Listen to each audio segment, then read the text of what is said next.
Healthcare is one of the most significant socio-political topics in the United States. Citizens currently rank healthcare as one of the most important factors when it comes to voting. According to a Kaiser Family Foundation poll in February 2020, citizens ranked healthcare as the most important factor when it comes to electing a president. People really care, and it shows. According to the graph shown, the countries in great, like United States and Australia, have enacted laws towards universal healthcare compared to those like Mexico, who is highlighted in red, who have not. The decisions of legislators to enact and move towards a new healthcare system has drastic implications of how it changes people's everyday life. What exactly is the difference between primary and universal healthcare? Universal healthcare allows access to all essential services to people regardless of their race, age, financial status, or where they reside, for free. These essential services included, but are not limited to, health promotion to prevention, treatment, rehabilitation, and specialized medical care. Primary care allows access to these services, but for a price. Some of these services are so expensive that individuals without stable income are forcibly excluded from the care they need. According to the World Health Organization, about 100 million people are forced into extreme poverty every year due to out-of-pocket spending on healthcare. Which leads us to the question, to what extent has universal healthcare provided more benefits to adults than primary healthcare? Good afternoon, my name is Josephine Perez. I'm Nicholas Bechtel. I'm John Gabriel Salguero. And I'm Hannah Thomas. And our group overall has decided that universal healthcare is shown to be an improved alternative to primary healthcare by increasing the effectiveness of the industry, contributes to the job market and healthcare workers, and improves response during a global health crisis. Beginning with some of the effects on the industry, it has had a significant impact on jobs and opportunities provided to adults. In this graph, adapted from OECD data, we can see the percentage of healthcare worker employment versus total employment for various countries shown. Light blue represents the healthcare percentage of workers in the year 2000, while the darker represents just 14 years later. Focusing specifically on Spain and Korea, both of which have had a recent implementation of universal healthcare in the 1980s.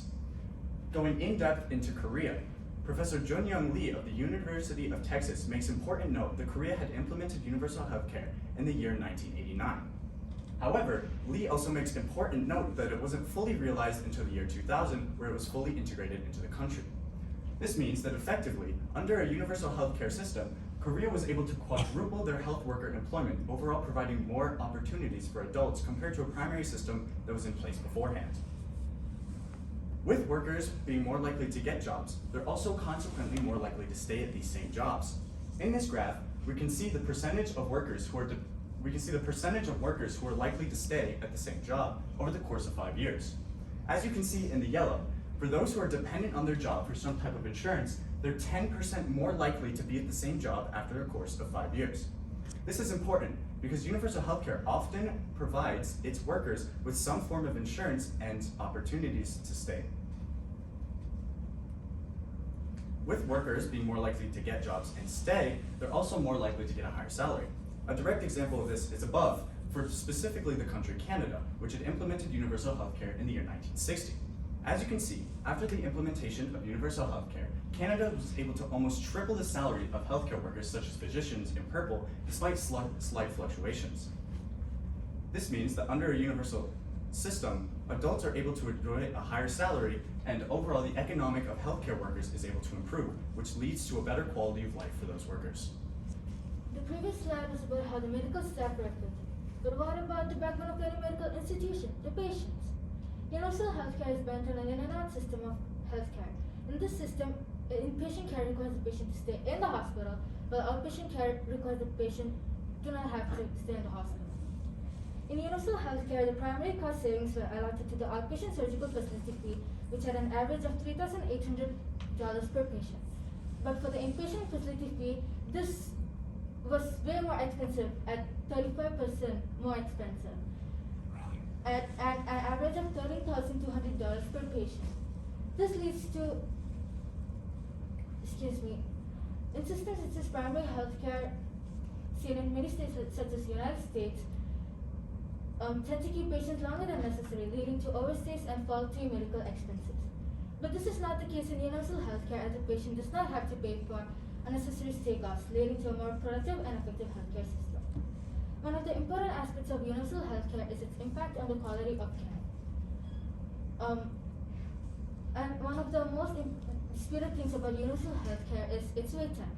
But countries that have implemented universal healthcare have noticed that the wait time is the same, or even in some cases lesser than that of the United States.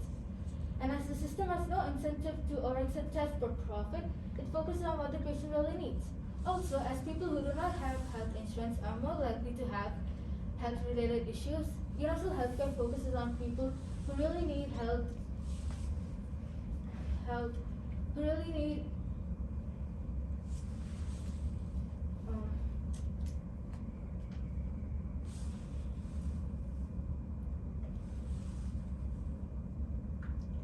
and it gives more health advantages to people who are really in need of help for their health. One of the greatest tests to any medical environment is a global health crisis. The rises in cases like Ebola and even the now infamous COVID-19 pandemic, healthcare institutions have shown just how important it is that they're able to meet the need of a surge in disease. So how does universal healthcare serve as a better combatant against these microscopic agents? The two ways it does this is through its effective rollout of medical equipment, ensuring things like masks, vaccines, and treatment are available to the public, which is part of the definition of a universal system. The second manner in which it does this, as mentioned earlier, is by ensuring healthcare systems can provide for large numbers.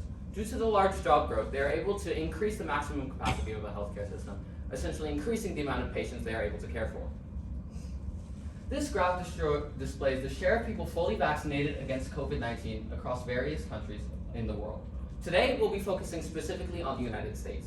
According to the CDC, on April 1st, 2021, the United States was able to deliver over 4,500,000 vaccine doses in just a single day. Despite having a private healthcare system, the United States opted to make these vaccinations free for people, regardless of any affiliation with an insurance agency, even for non-US citizens. This is important because if they had opted to make the vaccinations paid for, then not only would citizens be discouraged from getting vaccinated, but those who could not afford vaccines simply wouldn't have been able to, which would only extend the severity of the pandemic. This example even extends past the COVID outbreak. Take the AIDS epidemic within Africa, for example, where despite HIV medication being easily accessible to the population, the everyday African patient lacked access to the medicine for an additional 10 years behind the United States. But how does universal healthcare increase the capacity of a healthcare system to deal with large outbreaks? Well, the primary way it does this, as mentioned earlier, is through its increase in job growth. Take Korea, which quadrupled its workforce under a universal model. This would extend the maximum capacity of a healthcare system instead of having it crumble under the weight of its infections. Under an increased capacity of a healthcare system, decisions no longer have to be made about which patients to prioritize and which patients should be left to defend for themselves, potentially even dying.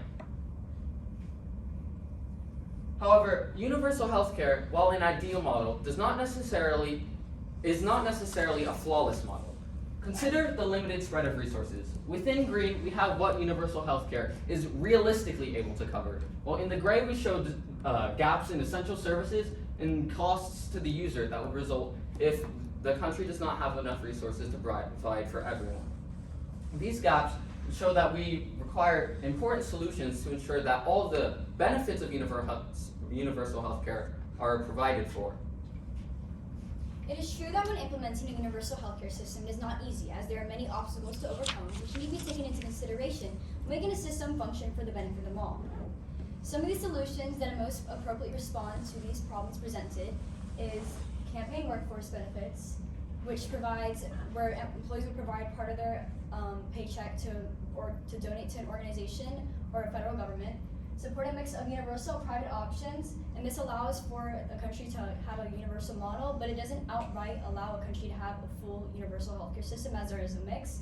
And the solution that we found that was the most viable and had all of the limitations mostly solved was a slow transition between primary healthcare and universal healthcare, which allow time for a country to gather resources that they need. It allows the workforce to be prepared for a large amount of patients, and it also gets rid of any initial policy and economic shock.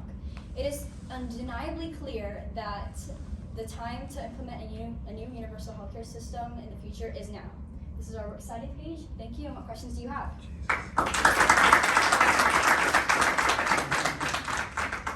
Nice.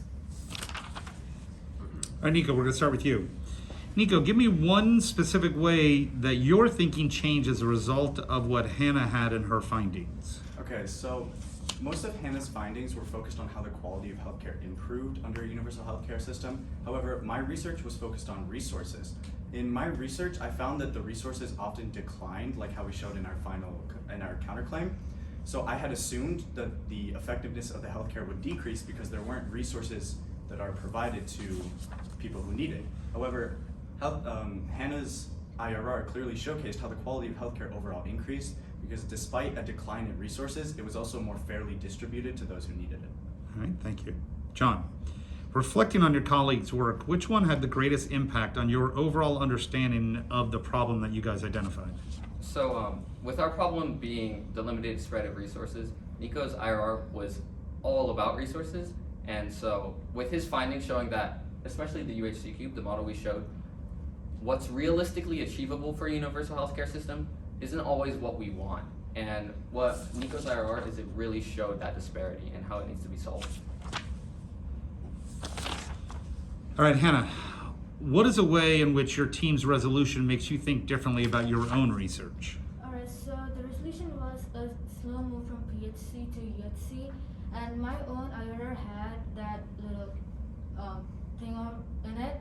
So it affected me because I thought that quality was the most important, and maybe increasing the quality of PHC would be a good solution, and that maybe a big transition would not be that much of a big problem, but it proved me wrong as slow transition is more important. All right, thank you. And Joseph, describe an argument from one of your peers' individual reports that makes you think differently about your team's conclusion. Our team's conclusion, where we provided that universal healthcare was an improved and alternative towards primary healthcare, was really changed by Nico's IRR, his argument about resources, because it mainly was like cons. It kept on giving us like how universal healthcare has so many limitations, and cons and not as many pros to our argument. So it really made me like open my eyes to like how universal healthcare as an overall impacts people's like lives and whatnot. We're done